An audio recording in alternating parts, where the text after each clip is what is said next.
is the law. The judge is going to give you the law, but I want to go over it with you, discuss some of the parts of the law that you are going to consider when you apply the facts to the law in this case, which is what we talked about when we started jury selection.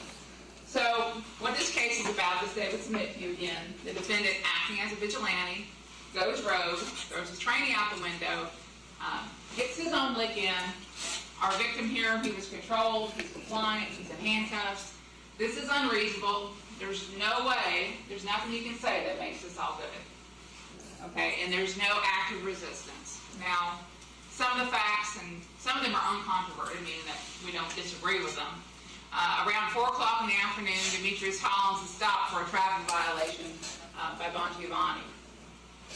Their interaction went south, okay? He strikes Hollins with his hands up as he's getting out of the car, and you got to see that video. You see him get struck. He then requests backup. McDonald, who's with Officer Todd at the burglary call, he leaves Todd and goes on over. He then puts out a 29. Step it up, I'm in a fight. So that's really what he said. Shortly thereafter, he puts out a code 4. Our victim is cuffed at this point. We can see him hitting his radio on the video. Okay, you can see that. Then you see McDonald running up with his gun drawn.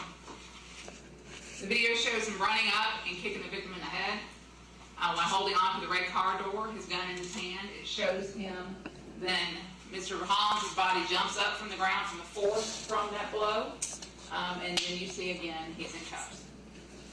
Now, McDonald then puts his knee into Hollins and then puts the gun to him, and then he is picked up. Okay, at this point, that's the end of the facts in terms of its relevancy to what happened. The fact that Mr. Hollins did X, Y, and Z later, this officer, Robert McDonald, had no knowledge of that on April 12, 2017. So what I'm going to ask you to do is use your tunnel vision on that date. Okay, and we're going to be talking a lot about that when I get to, again, the closing part of my closing argument. But right now, just a little spoiler, that's what I'm going to ask you to do. Now, what are the charges? Aggravated assault, violation both by a public officer, and then battery. Those are the charges on the indictment. Well, what's our burden? And we say this, we gladly accept our burden. Well, even if we didn't gladly accept it, it's our burden. It's our burden of proof. Okay, we have to establish defendant's guilt beyond a reasonable doubt for the elements of the offense. Okay, we're going to talk a little bit about what all this means. Establish the defendant's guilt as to the elements of the crime beyond a reasonable doubt. Now, at the beginning of trial, the defendant is presumed innocent. However, with each witness that has testified, with each piece of evidence that has come in, he is no longer entitled to that cloak, that presumption of innocence. He is now revealed to you. What is your job? Well, why do we have you and not, a bunch of computers sitting up there? Your job is to seek the truth, okay? To be truth seekers. Your job is not to look for doubt, okay? You're not to go back there and play Columbo and solve the crime, for those of you old enough to remember Columbo. Your job is to use your common sense. The same common sense you walked in through the doors, keep using it, okay? And your job, again, is to consider only the evidence as well. Okay, well, what is reasonable doubt? Reasonable doubt is a doubt of a fair and impartial juror honestly seeking the truth. Well, what does it not mean? It does not mean to 100%. There is no X plus Y. For all the people in here who has an accounting, some type of IT background, likes the numbers, likes the formulas, this is not it. There is no mathematical formula in this case. Okay, it's not to mathematical certainty. Your job, again, is not to look for doubt. Well, what is direct evidence? I'm going to try to wrap all this up in an example here in a minute. But what is direct evidence? Evidence that you can see, hear, and touch. Okay, it's an interview, it's a photo, it's a video. Something that you can see, hear, and touch with your own 2 eyes and your own 2 ears. Well, what is circumstantial evidence? And the judge is going to tell you circumstantial evidence, you know what? It's good evidence. Okay, let's talk about what that means. When direct evidence by inference points to a reasonable conclusion, even though that conclusion was not directly seen, heard, smelled, tasted, or touched, that is said to be circumstantial or indirect evidence. Circumstantial evidence is proof of facts from which you can infer other related facts based upon your own experience. Okay, where the evidence came from the witness stand. So let's talk about what does that mean? What does that mean, Ms. Emmerich? Okay. So I don't have it now, but I used to have a Prius. Now the thing about a Prius is it doesn't have the quarter or half full, it has those bars, which I still never really figured out exactly what all that meant. But I did know that if it got down to low, my lowest bar, I would need gas, okay, even in a hybrid. So I'd pull into the gas station. What you do? You take it out the nozzle, you put it, encircle your gas cap, you put it in, You hear click, click, click, click, click, click, click, ding, and it's done. You rip off your credit card receipt, get back in your car, and now the bars have all gone up. Okay, I've got my receipt. Well, did I actually see the gas go into the gas tank? Well, no, I didn't. Did Martians land and put gas into my gas tank? No, they didn't. What do I got? I got circumstantial, I've got direct evidence. I've got the smell of gas. Okay, I got the fact that if I looked at my bank account, I could see that it deducted, $20 for the gas that I got. I got the fact that my bars went out. Okay, again, using your own common sense, your own common experience, you can say beyond a reasonable doubt, guess what? I actually bought obtained gas. Okay, and that's what we're talking about. Again, the evidence comes from the witness stand. Whose job is to determine the credibility of witnesses? That's your job. Okay. That's why we have you here. Okay. That's why we don't have a bunch of computers. It's your job. What are you to look at in determining credibility? In deciding credibility, you consider all the facts and circumstances of the case, the manner in which witnesses testify, their intelligence, their interest or lack of interest in this case, the means and opportunity for knowing about the facts about which they testify. You can consider what does Mr. Dillard get out of coming forward and saying what happened? What does Ms. Eubank get out of her saying what's happened? What do they have to gain? The nature and facts about which they testify, the probability or improbability of their testimony, the occurrences about which they testify. You also consider their personal credibility insofar as been shown in your presence and by the evidence. Well, testimony of witnesses is enough to find the defendant guilty. Testimony of a single witness is enough to find the defendant guilty. If you believe Mr. Hollins, that's enough to find the defendant guilty. If you believe that video, that's enough to find the defendant guilty. Well, let's talk about what you're to consider, what you're not to consider. Okay, well, let's talk about outside the circle. Okay, that's tunnel vision again. What can't you look at? Passion.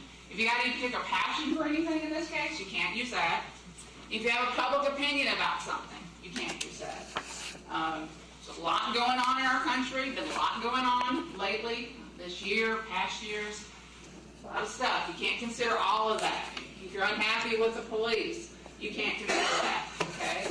If you have any kind of public feeling about anything, you can't consider that. If you have any sympathy for the defendant, you can't consider that. You can't consider whether or not you disagree with the law. Remember, we asked the question, can you follow the law? Everybody said they could, right? You're going to take an oath to do that. You did take an oath to do that. Conjecture. No guessing games. Okay? Don't get back there and play Columbo. Penalty and punishment, you can't consider that.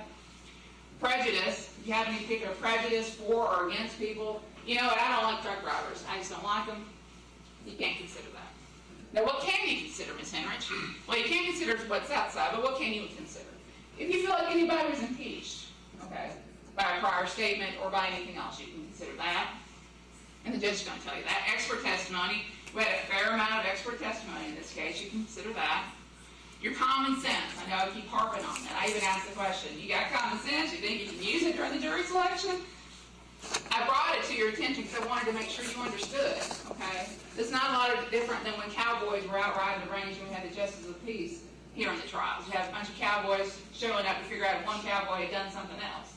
Okay, DNA, all that other kind of stuff, that's great, but the basic duty of a jury to determine whether or not a fact happened has not changed.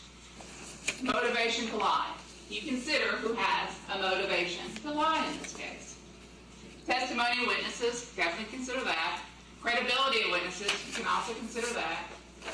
Documents, we got a bunch of those in this case too.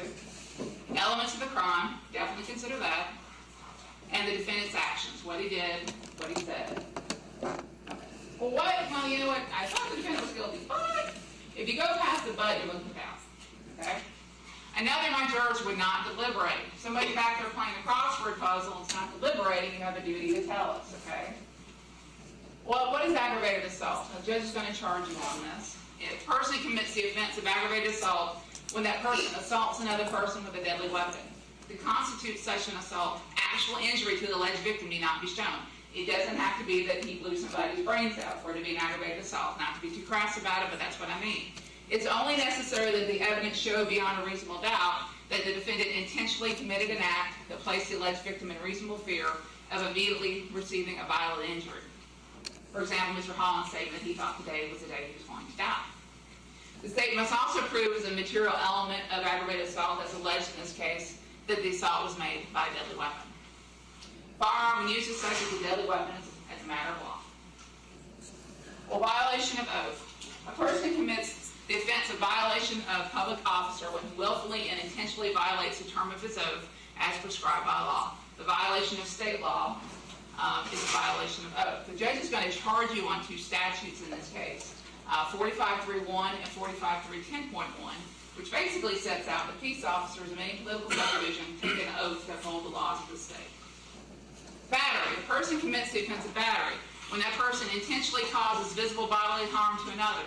The term visible bodily harm means bodily harm capable of being perceived by a person or other than the alleged victim, and may include, but it's not limited to, substantially blackened eyes, substantially swollen lips, or other facial or body parts, or substantial bruises to facial and body parts. He's also going to give you the and or charge.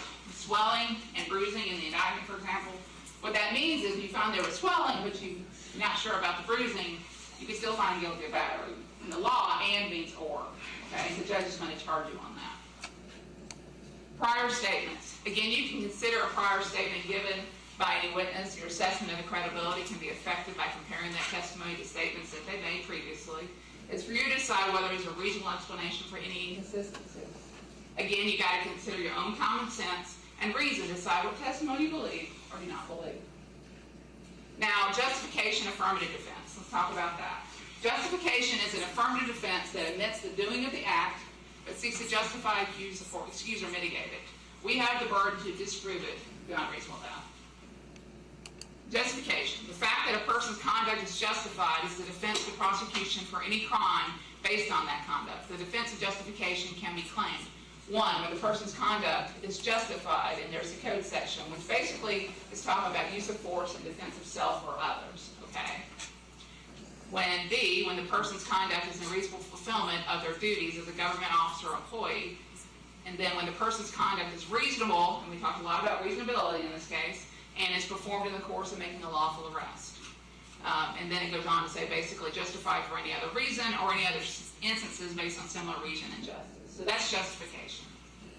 Defense of others. The judge is going to charge you on this. The person is justified in threatening or using force against another person when to the extent that they reasonably believe, again, that word, that such threat or force is necessary to defend themselves against imminent use of unlawful force. A person is justified in using force that's likely to or, intended or likely to cause death or great bodily harm only if that person reasonably believes that such force is necessary to prevent death or great bodily harm, or as the law provides, prevent the commission of a forcible felony.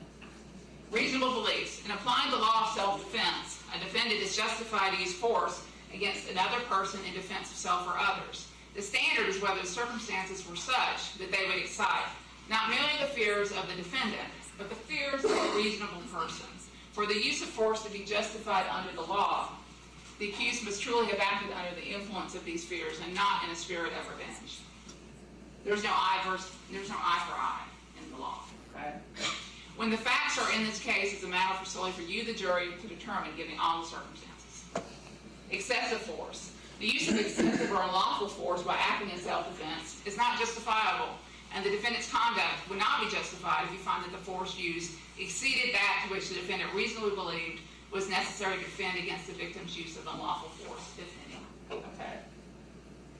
Arrest. I'll go to basically the first paragraph talks about in making a lawful arrest, you're only allowed to use that degree of force that is reasonably necessary to accomplish the arrest. The mere fact that a lawful arrest is being made does not give the officer the right to use excessive force or an unlawful degree of force upon the person being arrested. You are bound by the instructions and the law that the judge gives you. Again, you took an oath, right? Now, I would be remiss without saying I appreciate your service in this case. I know it's been a long couple of weeks. I appreciate you guys hanging in there and sticking with us. I can speak probably for both sides that we appreciate your attention to this case. At this point, I'm going to sit down and shut up, and then Mr. Brick will have a chance to come back and talk to you. Again, I appreciate your service.